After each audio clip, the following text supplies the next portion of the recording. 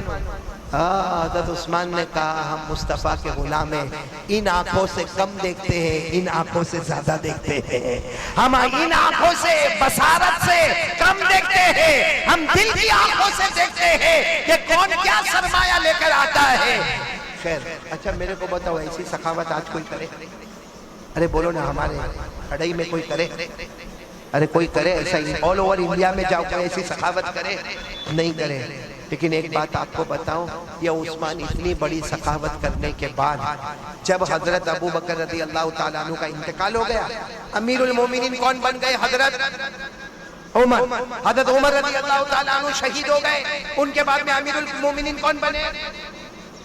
بہت پیسہ، بہت مال دولت. ارے جب حضرت ابو بکر کے زمانے میں حضرت عثمان کے پاس اتنا مال و دولت تھا، اب تو حضرت عثمان خود امیر المومنین بنے ہیں، سارا بیت المال ان کے پاس میں ہے، ساری زمین کی دولت ان کے پاس میں ہے. لیکن یہی حضرت عثمان پورا مجمع سن لو، رات کے سناٹے میں قبرستان جاتے تھے. بولو کہاں پر جاتے تھے؟ اور جا کے اتنا روتے تھے آپ کی داڑھی مبارک سے آنسو کے قطرے ٹپکتے تھے. اور ایک دن نہیں، ہر رات کو جب پورے مدینے میں سناٹا ہو گیا، حضرت عثمان چپ چاپ اپنے گھر سے نکلتے، قبرستان جاتے اور قبرستان میں داخل ہو کر اتنا روتے کہ آپ کی داڑھی مبارک سے آنسو کے قطرے ٹپکتے. ایک مرتبہ تو کسی نے قبرستان میں ان کو پوچھا کہ عثمان آپ کے سامنے جنت کا تذکر آتا ہے، آپ اتنا نہیں روتے؟ آپ کے سامنے جہنم کا ہولناک آتا ہے، آپ اتنا نہیں روتے، لیکن قبرستان میں آ کے آپ کیوں روتے؟ سنو پورا مجمع سنو. حضرت عثمان روئے اور روتے فرمایا میں نے میرے نبی صلی اللہ علیہ وسلم کو کہتے ہوئے سنا کہ قبر آخرت کی منزلوں میں پہلی منزل ہے. بولو قبر آخرت کی منزلوں میں. اور حضرت عثمان نے روتے کہا میرے نبی نے فرمایا کوئی اس میں بچ گیا ہر منزل میں بچ گیا، لیکن کوئی اس میں پکڑا گیا ہر منزل میں پکڑاتا جائے گا. میرے پیاروں یہ پوری بات حدیث پاک میں. بولو یہ پوری بات کہاں پر ہے؟ میں آپ کو حدیث سناتا ہوں. کان عثمان رضی اللہ تعالیٰ عنہ اذا وقف على قبر بقى حتى تبل لحيته فقيل له تذكر الجنة والنار فلا تبكي وتبكي من هذا فقال عثمان رضي الله تعالى عنه سمعت رسول الله صلى الله عليه وسلم يقول إن القبر أول منزل من منازل الآخرة فإن نجا منه فما بعده أيسر منه وإن لم ينج منه فما بعده أشد منه. حضرت عثمان فرماتے میرے نبی نے فرمایا قبر آخرت کی منزلوں میں پہلی منزل. پورا مجمع بولے جو اس میں بچ گیا، بولو جو اس میں بچ گیا وہ قیامت کی ہر منزل میں، اور جو اس میں پکڑا گیا. چلو کون چاہتا ہے کہ قبر میں بچنا ہے اللہ کے عذاب سے؟ بس آخری بات، قبر میں جانا ہے کہ نہیں جانا؟ نہیں پورا مجمع بولے بھائی جانا کہ نہیں جانا؟ میرے کو بھی جانا ہے، آپ کو بھی جانا، میرے کو بھی مرنا، آپ کو بھی مرنا. ارے میرے پیارو غسل کا پانی میرا بھی اور آپ کا بھی تیار ہوگا، کفن کا کپڑا میرا اور آپ کا دونوں کا تیار ہوگا. ہم سب کو جنازہ ہمارا اٹھے گا، اور جب ہمارا جنازہ اٹھے گا ہمارے گھر والے روئیں گے اور ہمیں قبرستان لے جایا جائے گا، اور قبر کی اندھیری رات میں ہمیں قبر کے اندر اتار دیا جائے گا. سب کو جانا ہے نا قبر میں. اب کون چاہتا ہے کہ قبر کے عذاب سے بچنا ہے؟ ایک کام اللہ کی قسم، ادھر دیکھو 5 منٹ ایک کام کے لیے تیار ہو جاؤ. میں اللہ کی قسم سارے علماء کے بیچ میں کھاتا ہوں، ایک کام کر لو، قبر کا عذاب تو دور کی بات، قبر میں آگ کا دھواں بھی ہمارے قریب نہیں آئے گا، بلکہ میں قسم کھاتا ہوں اللہ ہماری قبر کو جنت کا باغ بنائے گا، بولو انشاءاللہ آمین بولو۔ اللہ ہماری قبر میں جنت کی خوشبوئیں لائے گا، بولو آمین۔ اللہ ہمارے قبر میں جنت کا بچھونا بچھائے گا، بولو آمین۔ اللہ ہمارے قبر کو جنت کے باغوں میں سے ایک باغ بنا دے گا، بولو آمین۔ ایک کام کرنا پڑے گا، کھڑے والوں اگر آپ تیار ہو تو میں آگے بولوں، کرو گے انشاءاللہ؟ کیونکہ ہمارے نبی کا وعدہ ہے کہ قبر کا عذاب نہیں ہوگا اگر یہ کام کرو گے۔ تو کون کون تیار ہے؟ ہاتھ اوپر کرے بھائی، تیار ہے تو ہاتھ اوپر رکھے، بولو انشاءاللہ۔ نہیں میں بات ختم کر رہا ہوں، بولو انشاءاللہ۔ آواز نہیں آ رہی، بولو انشاءاللہ۔ کل کی فجر بولو انشاءاللہ، موت کی شام بولو انشاءاللہ، ہماری نماز قضا نہیں ہوگی، بولو ہماری نماز، اور اللہ کی قسم ہمارے نبی کا وعدہ ہے جو نمازی ہوگا اللہ اس کی قبر کو جنت کا باغ بنا دے گا، بولو انشاءاللہ۔ پڑھیں گے، نماز پڑھیں گے انشاءاللہ۔ ہاتھ نیچے رکھو، آخری بات سن لو، ہر نمازی جنتی ہے۔ پڑھیں گے، بولو پڑھیں گے نماز۔ یہاں بہت سارے بیٹھے ہیں جو نہیں پڑھتے نماز، لیکن آج کھڑے والے اور جہاں جہاں سے لوگ آئے ہیں، آج سب لوگ ایک پکا ارادہ کریں کہ ایک مرد مومن، ہمارے مومن کی زبان اتنی پکی زبان ہے، پہاڑ اپنی جگہ سے ہٹے گا لیکن مومن کی زبان اپنی جگہ سے نہیں ہٹے گی۔ آج پکا وعدہ کرو کہ انشاءاللہ موت تک ہماری نماز قضا نہیں ہوگی انشاءاللہ۔ اور میں ایک آخری بات بتا دوں جو آپ سب لوگ میرے ساتھ میں بولیں گے، ہر نمازی جنتی ہوتا ہے، بولو ہر نمازی۔ آواز نہیں آ رہی، بولو ہر نمازی۔ قرآن نے لکھا، میرے ساتھ میں پڑھو، اللہ نے فرمایا وَالَّذِينَ هُمْ عَلَىٰ صَلَاتِهِمْ يُحَافِظُونَ أُولَٰئِكَ فِي جَنَّاتٍ مُكْرَمُونَ۔ اللہ تعالیٰ فرماتے پیارے پیارے میرے بندے 5 وقت نماز کی پابندی کرے، اللہ فرماتا تم زمین پہ نماز پڑھتے جاؤ گے، آسمانوں پہ جنت کے فیصلے ہوتے جائیں گے۔ پھر بولو ہر نمازی، ساتھ میں یہ بھی بول دو بے نمازی۔ اللہ میری اور آپ کی حفاظت فرمائے۔ پڑھیں گے نا نماز، پڑھیں گے نا انشاءاللہ۔ آپ کو معلوم ہے بے نمازی کو جو جہنم میں ڈالیں گے نا، میں نے پہلے بھی کلکتہ میں سنایا تھا، سب سے خطرناک جہنم میں بے نمازی جائے گا۔ ایک کھڑے والوں سنو، جس جہنم میں ابو جہل جائے گا، جس جہنم میں قارون جائے گا، جس جہنم میں فرعون جائے گا، جس جہنم میں حامان جائے گا، ہمارے نبی فرماتے اللہ کی قسم میری امت کا بے نمازی بھی اسی جہنم میں جائے گا۔ اس لیے میرے پیارو سب لوگ ارادہ کرو، نماز پڑھیں گے نا انشاءاللہ۔ میں نے بولو پڑھیں گے انشاءاللہ۔ تو ٹوٹل 3 باتوں کی جگہ زیادہ باتیں ہو گئی، وہ سب باتوں کو ہم یاد کریں گے۔ سب سے پہلی بات، بھروسہ کس پر کرنا؟ ڈرنا تو کس سے ڈرنا؟ یقین کس پہ بنانا؟ اللہ پہ۔ اور موبائل سے گندی چیزوں کو ڈیلیٹ کر دینا، اچھی چیزوں کو ڈاؤن لوڈ کرنا۔ اور ایک بات جو آپ کے کان میں آئی، مصطفیٰ کا دامن نہیں چھوڑیں گے، اور ہمارے نبی کے اخلاق پر اپنے آپ کو بتانا تاکہ دنیا کو پتا چلے کہ اسلام کے پاس اخلاق ہے، ایمان کے پاس اچھے اخلاق ہے، ایک ریسپیکٹ ہے، ایک ڈسپلن ہے جو اللہ اور اللہ کے رسول نے ہم کو دی ہے۔ اور آخری بات پر آ جاؤ، موت تک ہماری نماز قضا، پکی بات انشاءاللہ۔ اللہ ہم سب کو عمل کی توفیق عطا فرمائے۔ تو یہ تھا قاری احمد علی صاحب کا بہت ہی بہترین بیان تھا۔ امید کرتا ہوں کہ آپ حضرات کو یہ بیان بہت زیادہ اچھا لگا ہوگا۔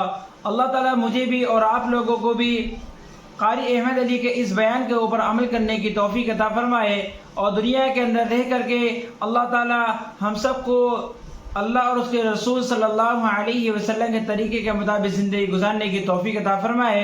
السلام علیکم ورحمۃ اللہ وبرکاتہ۔